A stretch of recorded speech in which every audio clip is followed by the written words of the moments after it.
Chant sept. Et tremble, humain, tremble, car la cruauté Ixos n'a pas de limite. Tremble, car quel que soit ton âge, ils te trouveront. Ils te dépeceront et mangeront ton âme. Chanson populaire qui tienne sous le règne de Dédou Messiou. La fumée âcre s'insérait dans leurs poumons et leur donnait le goût du sang dans la bouche. N'y tenant plus, Kinia lâcha une quinte de toux qui la fit presque défaillir, et elle eut du mal à récupérer son souffle. Leurs yeux piquaient d'une façon tellement atroce qu'ils avaient du mal à les maintenir ouverts. « On va tous crever !» rugit Zarek. « Ta gueule et cherche !» répondit la mercenaire, ce qui lui occasionna une nouvelle quinte. Elle se demandait si son idée était vraiment bonne en définitive. Dans le pays du Couche, il y avait énormément de lieux de repos pareils à celui-ci. Et comme l'auberge de Mouni, les lieux de marché noir et de contrebande possédaient tous un souterrain qui menait vers l'extérieur, ou plutôt qui permettait de faire entrer les marchandises frauduleuses en toute discrétion. Bien sûr, la plupart des agents royaux étaient au courant, mais comme c'était fait discrètement, ils laissaient faire, contre un petit dessous de table. C'était comme ça que cela fonctionnait aux couches. Il en était peut-être autrement dans la rigide Kimet. Je pense. Senmout s'étrangla avant de terminer sa phrase. Sans plus parler, il se remit à sonder les murs. Il ne voyait plus rien. La cave était complètement envahie de fumée, et leurs yeux refusaient définitivement de rester ouverts. À bout de force, Kinia se sentit défaillir. Elle s'appuya contre le mur et se demanda si elle aurait encore le courage de remonter et de sortir dans la rue, histoire de mourir l'arme à la main. Sans doute l'aurait-elle encore quelques secondes. Il ne fallait donc plus perdre de temps. Sans être certaine de prendre le bon chemin, elle tenta de retrouver les escaliers. Soudain, une main de fer se saisit de son bras et la tira énergiquement. Trop fatiguée pour penser, elle se laissa faire. Bientôt, on la poussa dans une direction. Elle n'avait pas la moindre idée de qui la dirigeait et pourquoi. Sa seule préoccupation était de rester debout, de mettre un pied devant l'autre et surtout de continuer à respirer.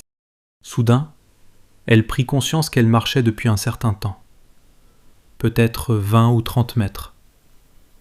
Elle n'avait pas fait demi-tour ni monté d'escalier, et la cave ne faisait pas cette taille. Ils avaient trouvé le tunnel.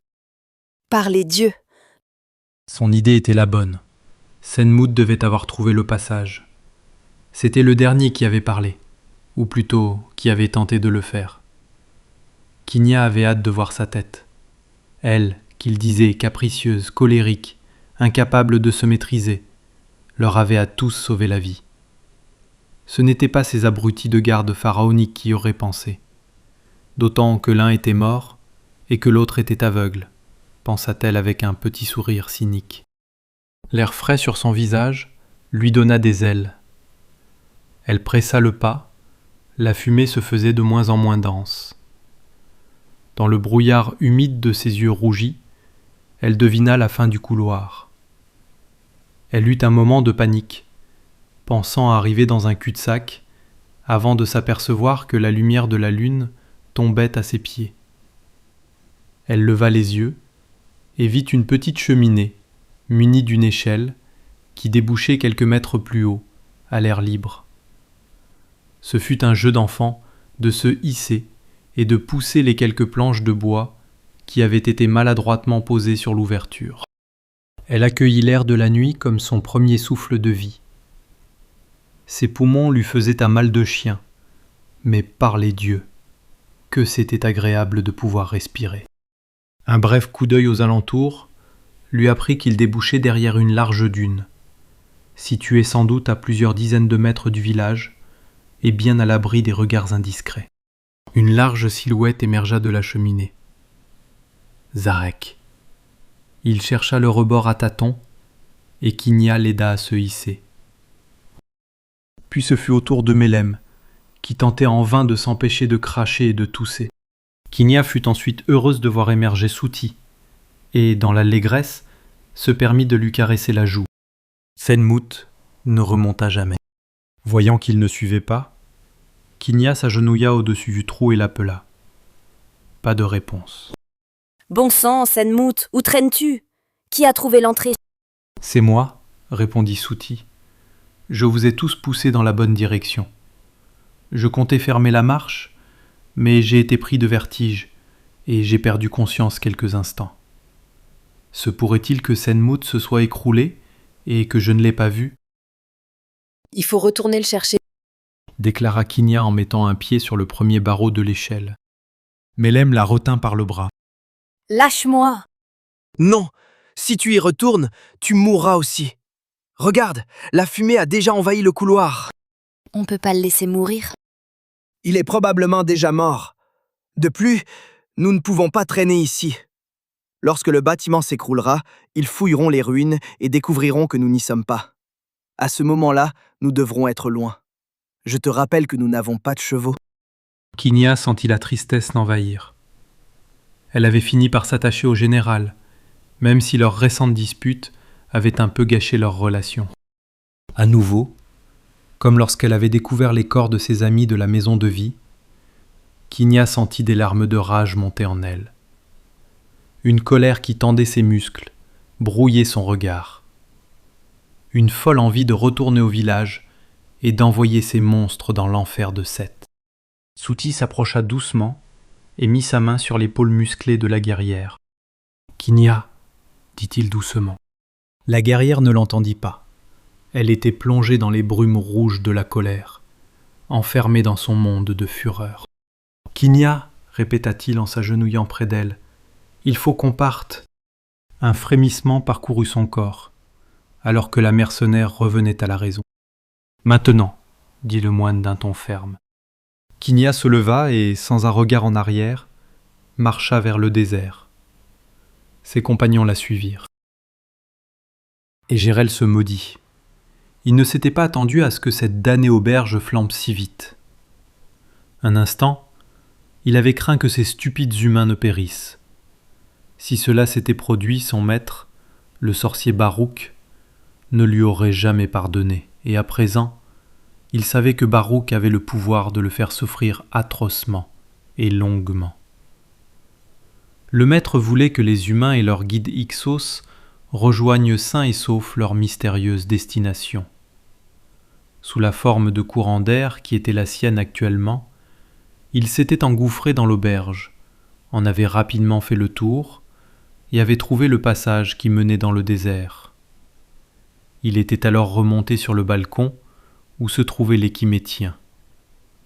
N'étant, en cet instant, pas plus tangible qu'un souffle d'air, il avait peu de moyens pour agir sur le monde matériel. Il avait concentré son pouvoir et formé dans ses pensées une image claire de la sortie dans la cave. Il l'avait ensuite projetée sur le groupe. C'est la guerrière qui avait été la plus réceptive. « Par les dieux, suivez-moi. J'espère qu'ils sont aussi malins au Kimet que dans le pays de Couche. » avait-elle dit. Sans doute que l'image qu'elle avait reçue lui avait rappelé quelques souvenirs inconscients de son pays. Et elle avait guidé ses compagnons, droit vers la cave. Ils s'en étaient sortis.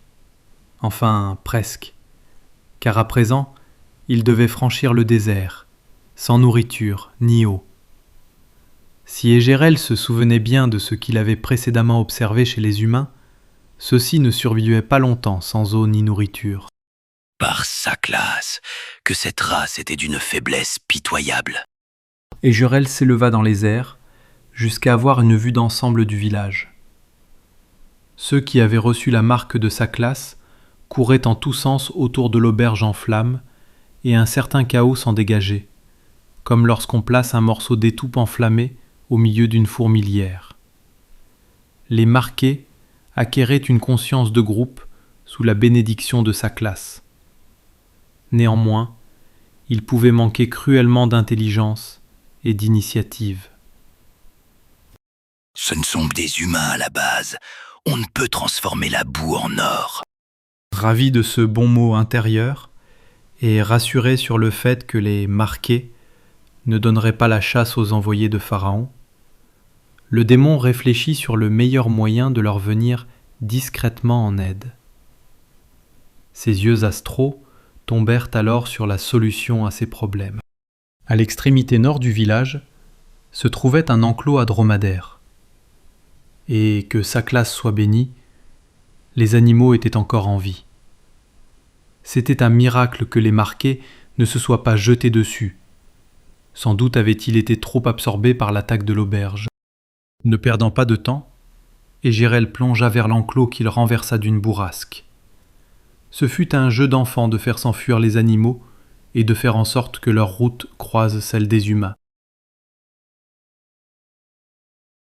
Baruch faisait les 100 pas dans son bureau, comme il le faisait souvent lorsqu'il échafaudait ses plans.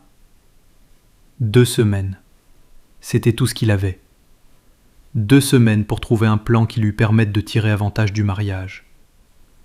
Un mariage était un moment idéal pour assassiner quelqu'un. Foule en liesse, mouvement, bruit, sans compter l'impact qu'un assassinat un jour de mariage revêtait dans l'esprit des gens. Surtout lorsque c'était le marié, et éventuellement son épouse, qu'on envoyait dans le bel Occident. Oui, mais un mariage signifiait également garde renforcée et rapprochée, mesure de sécurité drastique. Baruch se laissa tomber sur son fauteuil en soupirant.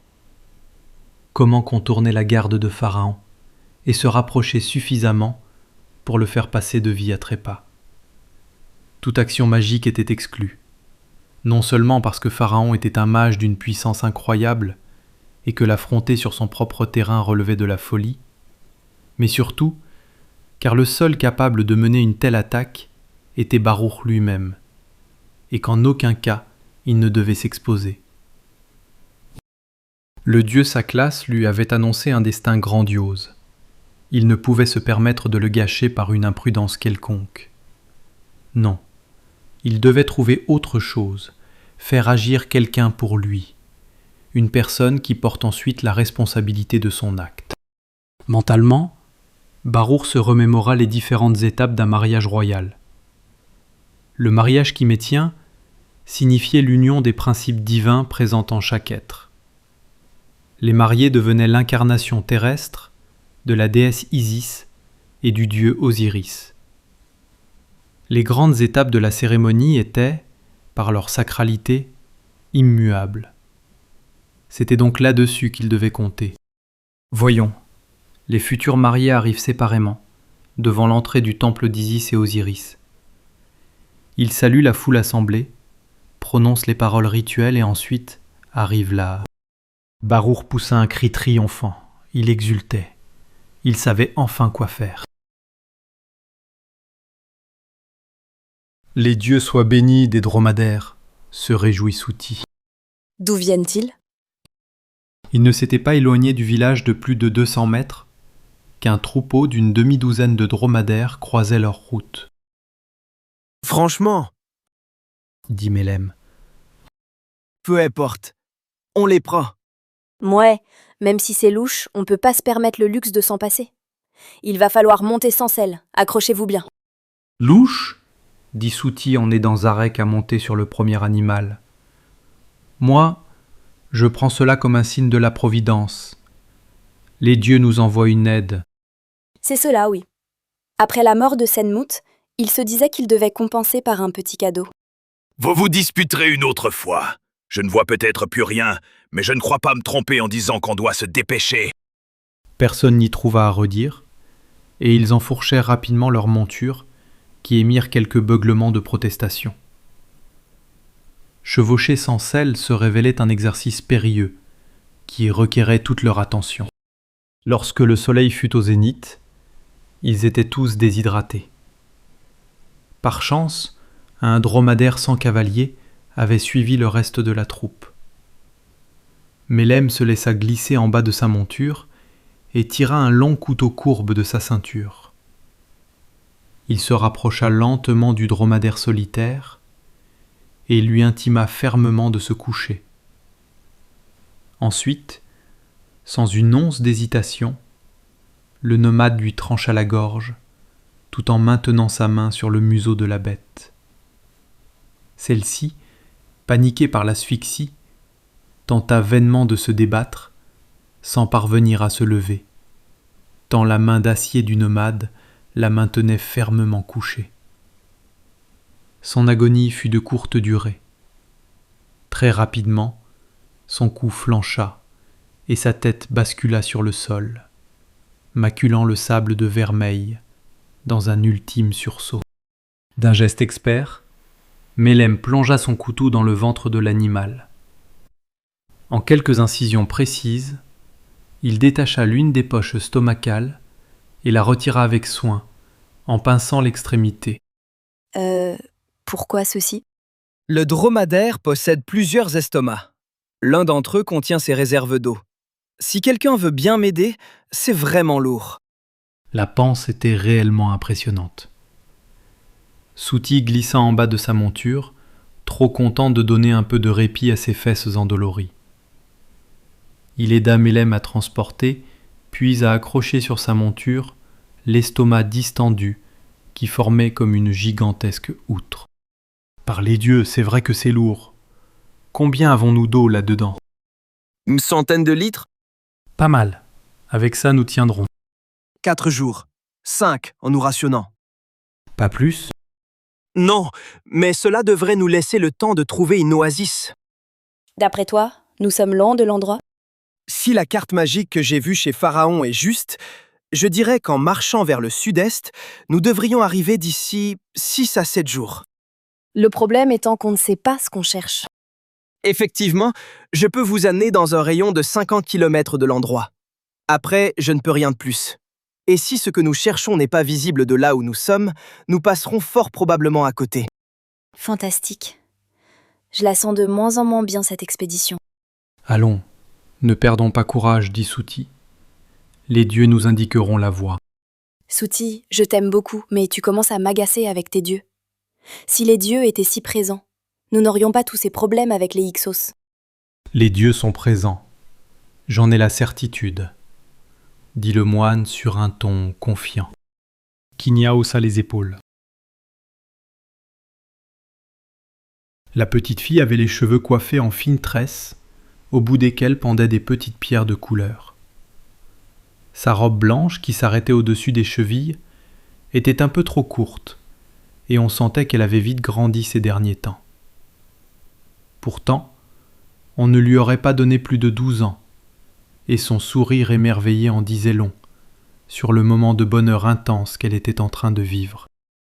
À ses côtés marchait Suuk, un homme imposant, à la démarche souple, qui devait faire 1 fois et demie sa taille. Originaire du Couche, chacun de ses bras semblait aussi large que la fillette sur laquelle il veillait, et ses mains ne se promenaient jamais loin du couteau à large lame qui pendait à sa ceinture. Les gens s'écartaient sur son passage, et c'était très bien, d'autant que cela ne semblait pas gâcher le plaisir de la gamine, trop heureuse de sortir. Elle se promenait dans le grand marché de Thèbes.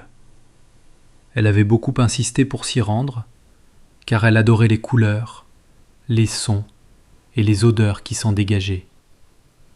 Cela avait quelque chose de magique, comme se baigner dans un grand fleuve plein de possibles.